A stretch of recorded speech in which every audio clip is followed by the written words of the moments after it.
It all started with a car crash. One that should have ended her life.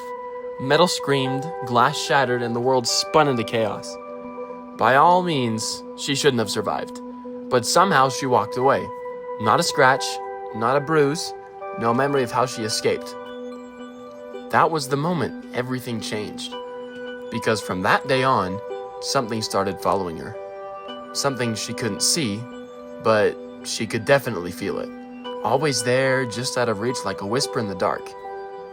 What would you do if you felt that kind of presence and it wouldn't let you go? Her name was Ellie Harper, a 29-year-old graphic designer with a laugh that could light up a room. She wasn't supposed to die that day. At least, that's what she told herself. But the crash was catastrophic. On a rain-slicked highway just outside of town. Her sedan hit a patch of black ice, spun out, and slammed into an oncoming truck. Witnesses said it was like watching a stunt gone wrong. Her car flipped 3 times, maybe 4, before crumping against a guardrail like a soda can. The truck driver swore he saw flames. Paramedics braced for the worst. They expected blood, broken bones, and a body to recover, but when they got there, Ellie was standing on the shoulder of the road. Not pacing or crying, just standing. Her jacket was torn, her hair a mess, but her skin, flawless. Her eyes, distant, like she was looking at something no one else could see. She didn't remember climbing out of the car, didn't remember the impact, and when they asked her what happened, she just muttered, "I don't know. I was driving and then I was here." She called it a miracle, posted about it on social media, even grateful to be alive, someone's watching over me. But the paramedics, they weren't so sure. One of them, a grizzled guy named Tom, told his wife later that night, that wasn't right. No one walks away from a wreck like that. It felt like a mistake. Like the universe had dropped the ball. At first, Ellie tried to move on. She went back to work, smiled through coffee dates, told herself that she was lucky, but the little things started piling up. Shadows where there shouldn't be any, like in her apartment hallway, where the light was always on.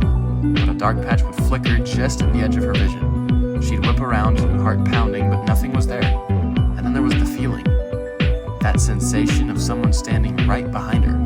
Close enough to brush her neck, close enough to hear their breath. She'd check every time, and always found empty air. Her reflection was the worst.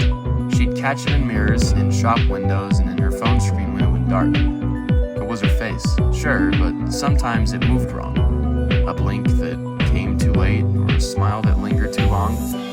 One night, brushing her teeth, she swore her reflection tilted its head while she stood still. She stopped using mirrors after that, covered them with towels, avoided glass doors, and then the death started. Her coworker Jamie slipped on a wet floor at the office and cracked his skull. Freak accident, they said. But Ellie had been in the break room with him 10 minutes before. Her neighbor, Mrs. Callahan, dropped dead of a heart attack at 52. No warning.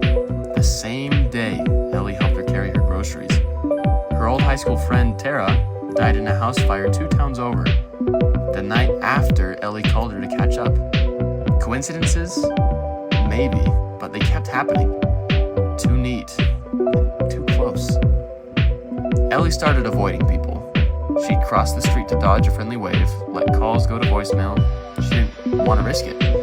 Didn't want to be the common thread in someone else's tragedy. But the shadows kept coming. The feeling never left, and her reflection started watching her.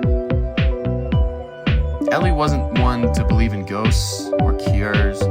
She was practical, grounded. She mocked horror movies for their cliches, but she couldn't ignore it anymore. She bought a notebook and started jotting down every detail.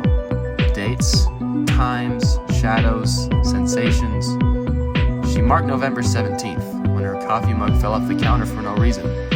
December 4th, when her bedroom door creaked open at 3 a.m., even though she lived alone. January 9th, when she woke up to her breath fogging in her room despite the heater running full blast. She tried telling people. Her best friend Lisa said it was PTSD and bought her self-help books. Her therapist nodded politely, prescribed anti-anxiety meds, and suggested mindfulness. Ellie stopped going to therapy after that. She wasn't crazy. She wasn't imagining it. She needed proof. So, she set up cameras. A cheap webcam in her living room, her phone propped up in the kitchen and a baby monitor she found at a thrift store pointed at her bed. For weeks, she found nothing. Just hours of her pacing, cooking, and sleeping until February 22nd. She woke up that morning with a pit in her stomach, like she'd been watched all night. She checked the baby monitor footage. At 1-ish in the morning, there it was. A dark, cloaked figure at the foot of her bed. No face, no eyes, just a shape, like a hole cut out of reality. It didn't move, didn't sway, it just stood there for 4 hours until dawn broke and then it was gone. Ellie didn't sleep for days. She watched that footage over and over, zooming in, adjusting the brightness. No glitch, no trick of the light. It was real. What would you do if you saw that? Would you run or would you stay? Ellie's still out there, last I heard, living off the grid. No social media, no forwarding address. Some say she's hiding from it, whatever it is. Others think she's chasing answers. But the questions linger. Was she supposed to die that day and death's been trailing her ever since, patient as a shadow? Is it a curse, tied to that wreck like some debt she didn't know she owed? Or is it all in her head, survivor's guilt, twisting her mind until she sees monsters in the dark? There's a theory online, in the corners of forums and late-night X threads, that Ellie didn't just cheat death. They say something else walked out of that crash. Something that's not her, but wears her face. That the real Ellie Harper died on that highway, and what's left is just a vessel, marked for collection. Others argue it's simpler. Death's a stickler for balance. You don't get to walk away without paying a price. Every shadow, every death around her, it's just the scales tipping back. But here's the part that keeps me up. Ellie's journal, the one she left behind with Lisa, has entries past the date she disappeared. Pages filled with sketches of that cloaked figure and a sentence written over and over. It's not following me anymore. It's waiting. Waiting for what? So, what do you think? Is the Grim Reaper real, stalking those who slip through its fingers, or is it just guilt, weaving stories to punish the living? One thing's certain. You don't walk away from death without leaving something behind. Maybe it's your peace, maybe it's your soul, and maybe it's something worse. Drop your theories in the comments. What's following Ellie? And if you're hooked on stories that crawl under your skin, hit that follow button. I've got plenty more to keep you up at night.